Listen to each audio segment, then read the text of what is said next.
Okay. So, hindi ko pala nalagyan. So, let's solve this another password problem. This one is in Nov 2019. Alright. November 2019. Okay, password problem in HPGA. Actually, HPGA. MSTA, lumabas din actually nung board exam namin, April 2025.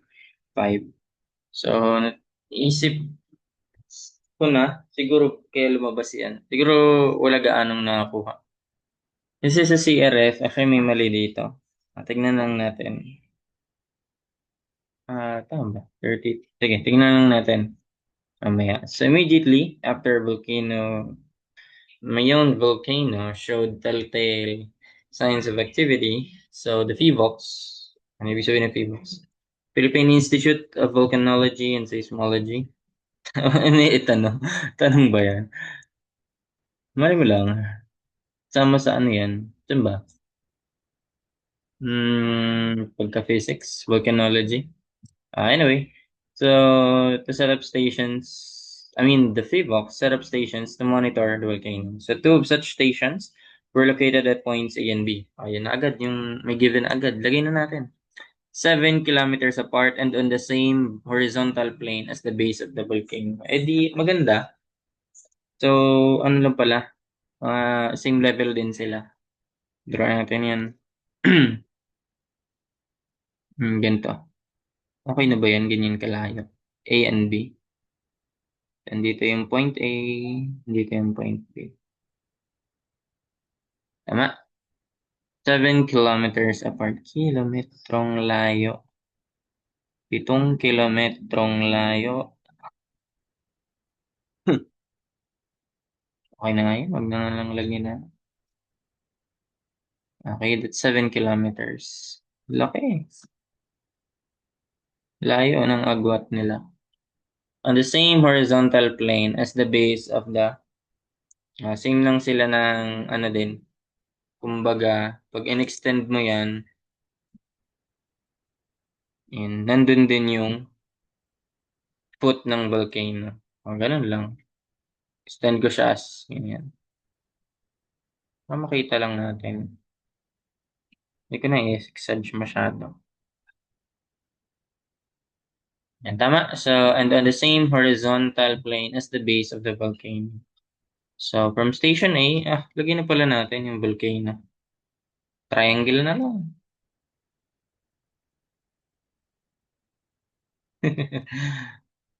Yan.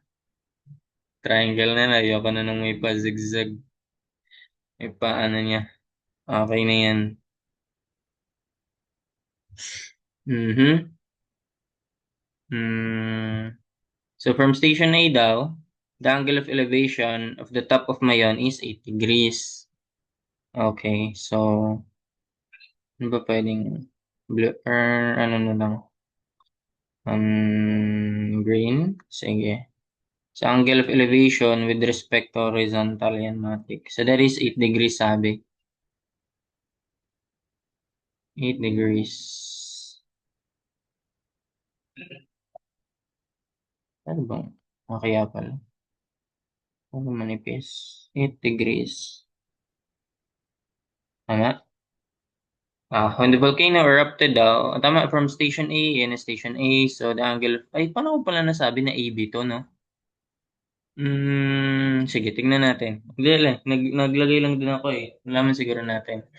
May IB, 7 kilometers apart and the same horizontal plane as the base of the volcano. So from station A, the angle of elevation of top minus 8 degrees, ayan, and angle of elevation. So when the volcano erupted, volcanic ash emitted about above its crater, suspended an angle of 34 from each stations. So, parang wala naman sigurong bearing. Nag-emit daw to ng ash. Ay, ba to?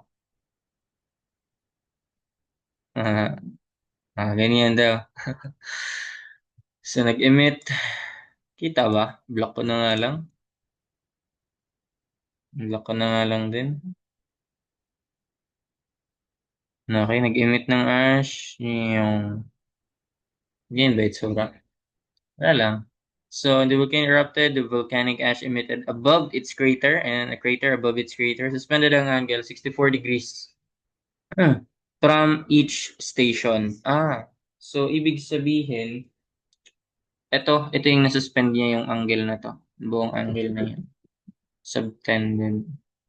So, gawin ko naman siyang, sige, ang ano lang din naman yan, no? Green pa rin. Ayan. So, pupunta kay A at pupunta kay B. Ganun. Pero, eto pa ganito rin to. Yung nasakop ni B, pa ganyan din siya. Pareha silang 64. O, may ano ka na dito. 64 degrees, tama? Laki. 64 degrees. Yan, 64 degrees to. No? Tama? Ah, assuming that the points of observation are on the same vertical plane. Ayun. Sumanda nasa same vertical plane. Assuming that the points of observation, yung point A and point B, are on the same vertical plane. Kumbaga, wala na silang distance along other plane. So, ito lang sila.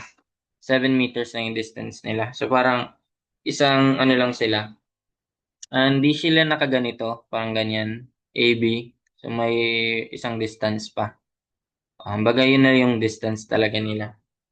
Okay, di mo siya ma-express as triangle. Ganon. So, straight line yung A and B. Kumbaga. Ganon. So, anong maisip natin dyan? If you're familiar with this already, so, gamitan natin yan ng alam nating concept. Circle.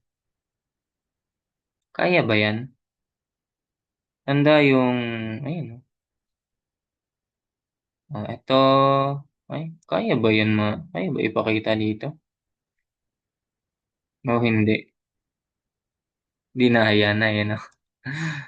Ayan na. Hindi kita. Di ata kaya ipakita. Mali yung ano ko. Mali yung, hindi scaled yung drawing ko.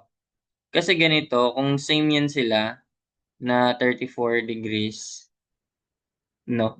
So, ay 64 degrees rather. Ibig sabihin, same yan sila na inscribed angle. Baga, ang central angle niyan ay twice nun. No? O magta-twice siya nun. Wait nga, gawin ko nga ng paraan. Para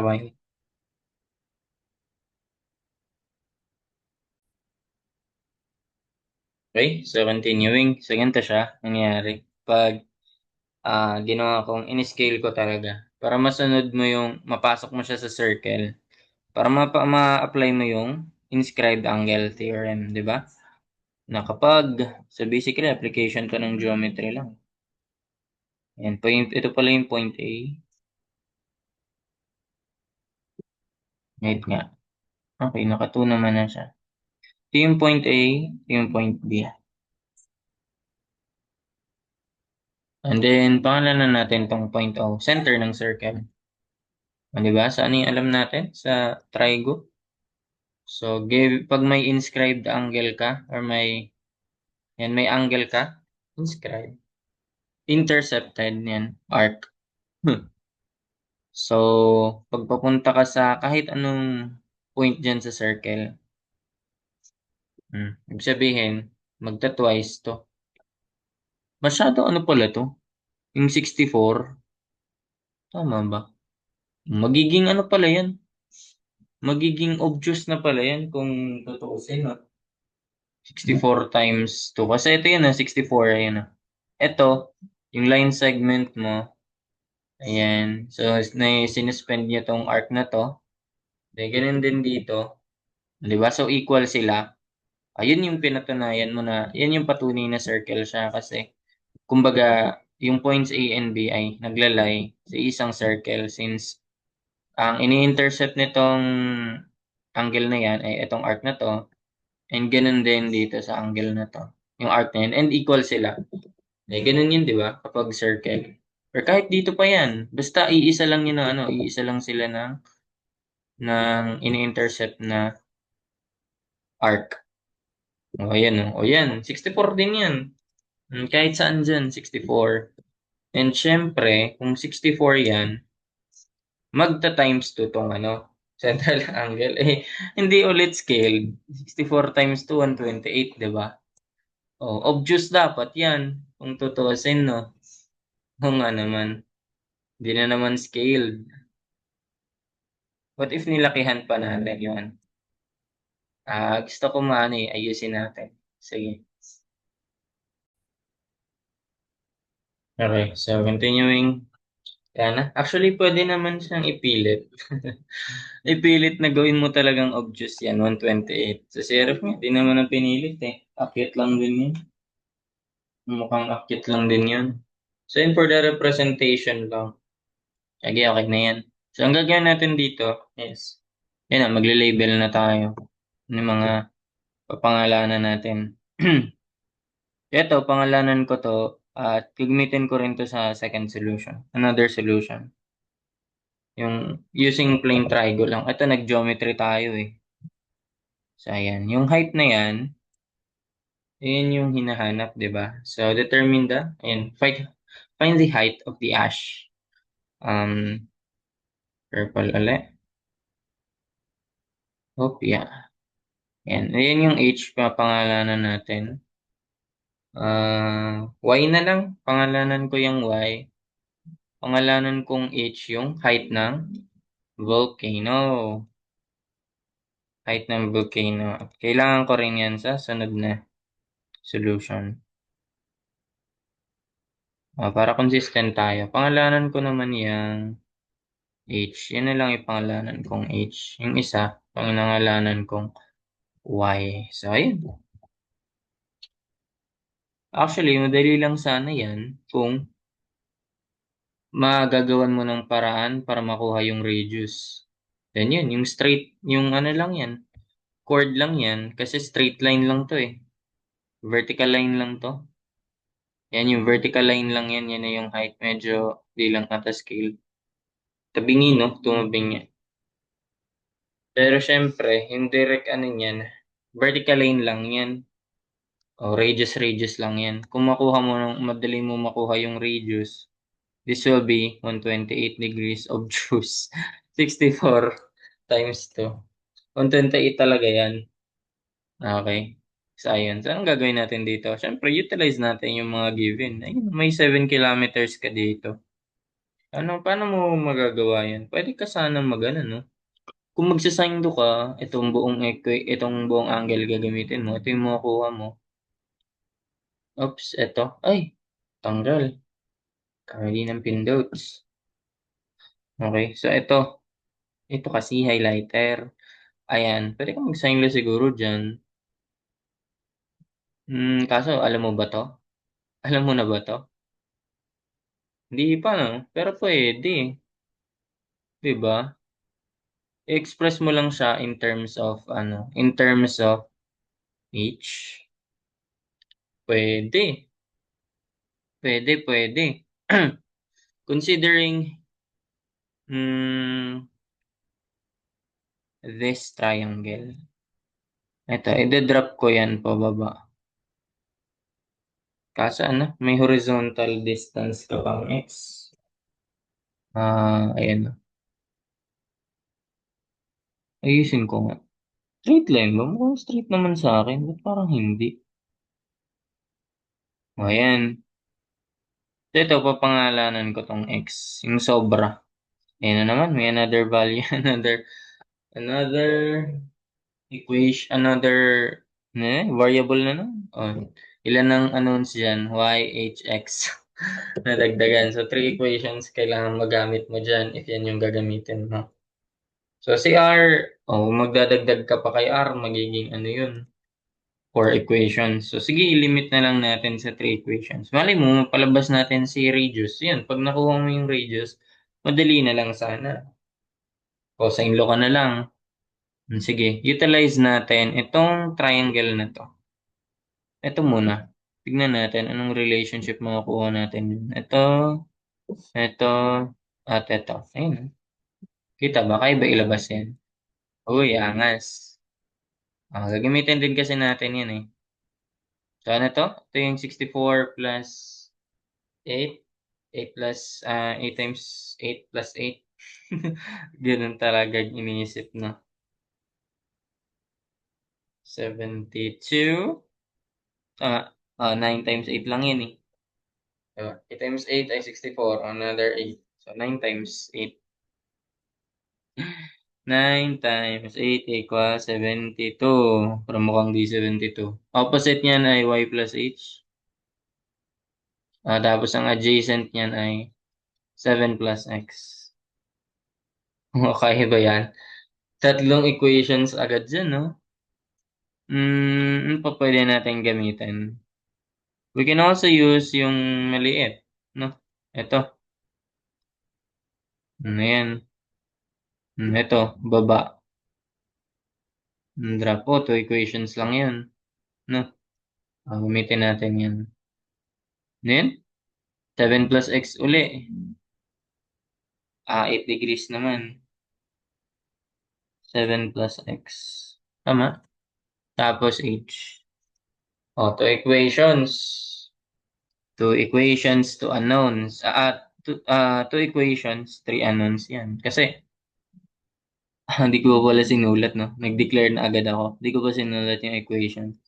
Tangent lang yan. Tangent equals y plus h over 7 plus x. Ano ba yung hinahanap? Y, di ba?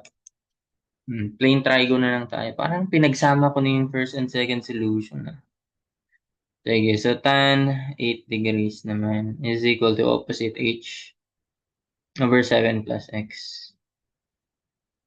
Pag pinagpalit ko yung 7 plus x,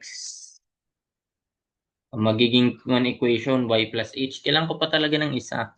Saan pa tayo makakakuha niyan? Pwede ba to? Kung malalaman mo lang sana to, ito ayun kaya ba malaman yan? Hindi eh. Given na to, 72 to, try natin. Ano pa bang pwede natin gamitin? You're done with this. Ito yung malaking triangle. Itong isa pa, ayun. Pag nag-64, yung ginamit ko naman dun, dinagdag ko to. Eh di, wait pa. Eh di, ano na, oblique yan. No? Ano pa ba yung isang pwede natin magamit? Pwede kang mag-let. Kaso magiging ano naman yun. Four equations talaga. Pili. Four equations nga talaga kaya ang kailangan. So, para ma-solve mo yun. Pwede, no? Sige, let's use. Pag dinrap ko to, gamitin na natin yung try nating hatiin yun. Ito, 7 kilometers. From 7 kilometers, isi-split natin yan. 3.5 kilometers. And 3.5 kilometers. Di ba yun naman yung relationship ng chord and yung radius? So, binabisect ng radius yung chord. So, this one will be, ilan na to? Masyadong 7 plus x. Oo, pwede. Gawan natin to ng linya uli. Mga broken lines na lang. Ayan. Kaya na ba yan? So, this will be, ayun, mahati yung 128 pala uli. So, gawin na ulit. Balik natin yung 64, 64. Hati yan into 2 ulit. Pero mukhang no? Dinaya na lang sa Horizontal dapat yun eh. Wala nang pangit na kasi yung drawing. Nakaangat siya. Assume na lang horizontal din. No? Sige. So, we'll do here is, ayan na, 64. Hinati ulit natin. Then breakdown ulit natin. 64 degrees. 64 degrees. Tapos, Ano yan, namati na to. Opposite over adjacent. Ayun. Walang nangyari. Wala. Three equations lang tayo. 'Di ba? So, three equations lang tayo. Di pala tayo nag-4. Ito, kahit isa lang piliin mo dyan. Then, y over 2 na yan, matik. Asa mo na lang na maayos yung pagka-drawing, ha. Na right triangle talaga siya. So, that will be y over 2 tapos 64. Tapos, itong horizontal line ay buong 7 plus ano? 7 plus, ano yun? Ano yun? 3.5 plus x na lang, no? Ayun, 3.5 kalahati plus x. Eh, medyo inano ko lang dyan para mahati niya lang to. Kasi dapat hati talaga yan. So that'll be 7.5. Ano? 3.5 plus x. Okay. 7.5. That's 3.5 plus x. And then this is 64 degrees. Ayan. Masasolve na to. 64 degrees. And yung opposite niya ay y over 2. Kalahati yan. Mahati yan. Siyempre. Hinati mo yung 64 eh. Hati rin yung opposite niyan. O, ayan na. Ayun na. Tangent 64 is equal to opposite y over 2. Wala namang nadagdag, di ba? Opposite over adjacent 3.5 plus x. Okay. So, ayan na. Una natin isa-solve ay itong pwede ba natin gawin? Kasi 7 plus x. Pag pinaano mo yan, tignan natin ilan yung ano. So, there'll be yhx. Yhx. Ayun, three equations, three unknowns. Kaya na. Mas simple dyan. Yung unahin natin. Alin ba ang madali? 7 plus 2x. 7 plus x, tapos 7 plus x. Pag inequate natin tong 7 plus x na to 7 plus x na to, magiging y plus h. No? Pero may x ka pa dito. Pwede mo pa matanggal yun. Wala na. Oo, hindi mo na siya. Okay. So, since y ang hinahanap, y nga ba? O, y ang hinahanap. So, y yung ititira natin. Sige. So, pwede nating palitan tong h. Isa-isahin na lang natin. Sige. So, iisa-isahin natin yan. So, ang gagawin ko dito ay si h muna ang papalitan ko, no? Sa h muna. Kasi y matitira dapat. Yan. At yan ang hinahanap. So, y equals 7 plus x.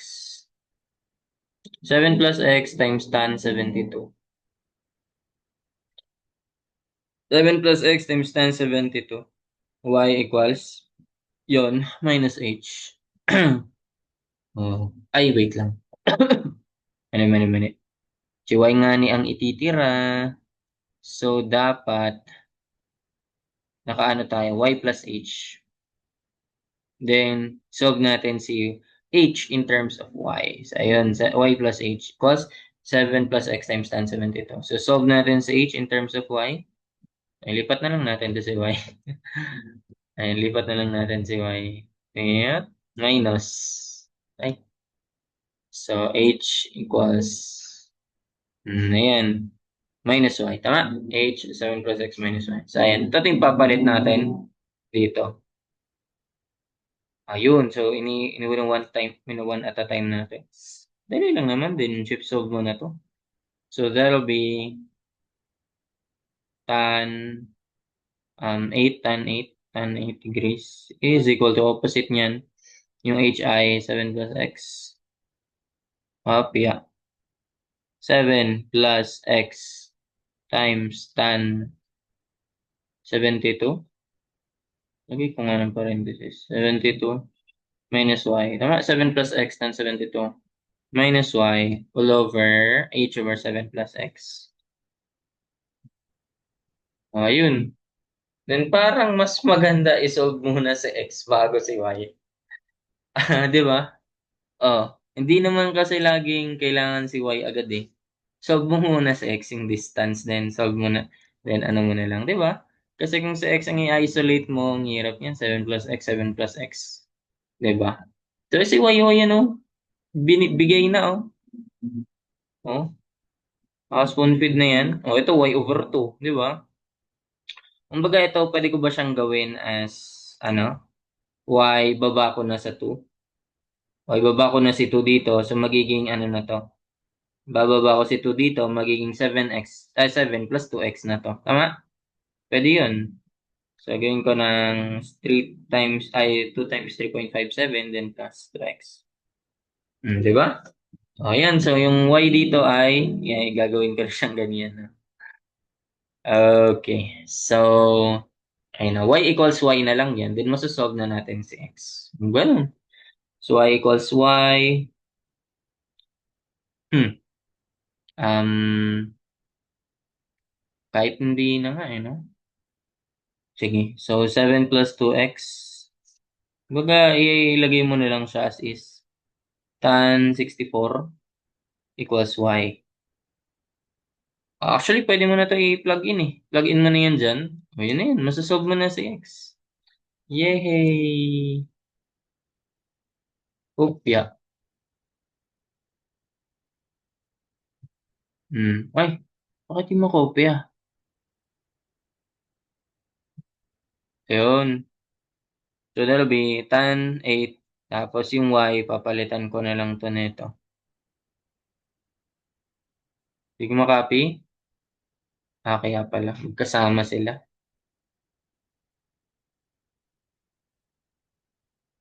O, yung y, papalitan ko na yan ng 7 plus 2x.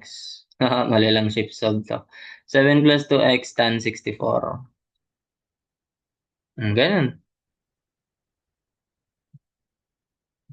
Ay. 7 2x. Tama na? Naka-single equation na lang, single expression na lang yan. Tan 8, I mean, single variable. Minus 7 plus 2. Okay na yan. Solve natin. Actually, yung ginagawa ko dyan ay na-transpose ko na to dito. Multiply ko yan. Kasi ayoko na, parang ang pangit din kasi kapag mag-solver ka ng ano, ay na naman to. Ng fraction, tas nasa denominator pa yung x, di ba? Pangit nun. Keep solve. Tatagalan ka. Okay, so ayan na. Wait na natin yan. So that'll be 7 plus x. Hindi naman kasi sa lahat ng oras, ma-solve mo agad yung ano eh, yung required. Mas madali kapag sinesolve mo muna yung another variable para mas mapadali mo pag-solve yung required talaga. Then 72 minus 7 plus 2x, then tan 64. Okay? So, anong dapat value ni x niya? Atom lang natin. Mga dito yan, no? So, mga siguro less than 3.5. Siguro 1. Try natin. 1. Oh? Huh? 5 kilometers yun? Laki pala. So, that is yung x natin. Sulat pa ba yan? X equals, natamad ako eh. Ah, paste ko na lang. 5.33. Bakit pala? 33 kilometers. Para masolve mo si y, ito na lang yan. Ito pala yung hindi ma-paste, no? Ayan. Hmm. Diba? So, yung value mo sa shift solve kanina, gamitin mo na. So, di mo kinuha yung h, tanggal din talaga. Okay, so that will be, yun na nga ba talaga yun? 7 plus 2x. Pastor naman na yun kay x. Tapos tan 64. Tan 64. No? Yun. 36.2. Actually, wala yan sa choices. At ang sagot sa CRF ay napagpalit yan. 32.6 nga ba? Pero kapag ginamit mo, sinolve mo yung solution nila, type ko lang 36.2 talaga. Kaya nga siguro napansin ko kung bakit umulit to. Umulit to sa time namin. So niloxfam ko na lang kasi nasolve ko na siya before pa. Ayun, 36.2, nandun na yung tamang, nandun na yung tamang Sagot. Kasi sa CRF, wala sa choices. 36.2. So, ayun na. Hiwalay ko na lang yung video ng derivation ng sa formula nun kasi mabang trigo yun. 36.2, anong pipiliin mo? Most nearly gives 36.8. Pero yun nga, nung sa time namin, letter letter E yan.